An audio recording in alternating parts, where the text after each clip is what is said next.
কেকের কাজগুলো যদি একটু গুছিয়ে নেওয়া যায় তাহলে কিন্তু কেক করতে বেশ ভালো লাগে। তো এখানে যে বেসটা দেখতে পাচ্ছেন, এই বেসটা দেখা যায় যে আমি যখন রাতে ডেকোরেশন করি তো আমি সকাল দিকে কেকের বেসটা রেডি করে রাখি, তারপর আমি চকলেট গানাশ রেডি করে রাখি, সুগার সিরাপ রেডি করে রাখি। সেক্ষেত্রে হয় কি আমার কাজের সময় কোনো রকমের অস্বস্তি ফিল হয় না এবং কাজ করতেও আমার অনেক সহজ হয়ে যায় এবং আমার সময় অনেক বেঁচে যায়, আমার কাছে এরকম মনে হয়। তো এখানে যে চকলেট গানাশটা দেখতে পাচ্ছেন, আমি এটাতে করে চকলেট গানাশটা এখন দিচ্ছি।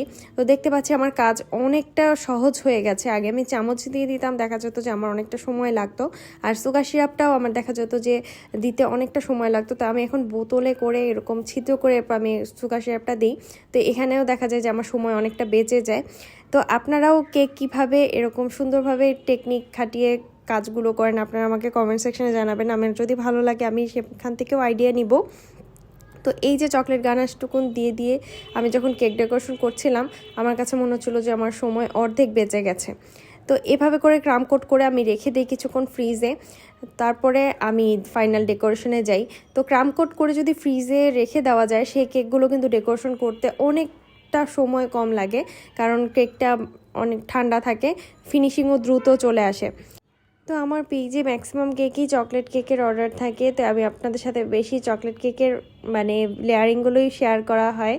তো যাই হোক, আপনারা যারা 14 তারিখের জন্য অর্ডার করতে চাচ্ছেন অর্ডারটা দ্রুততার সাথে করে ফেলবেন, কারণ সেদিন কিন্তু এমনি অনেক বেশি কেকের অর্ডার থাকে, তো দেখা যাবে যে বুক হয়ে যায়। তো অল্প কিছু অর্ডার আমরা নেক্সটে নিয়ে থাকবো।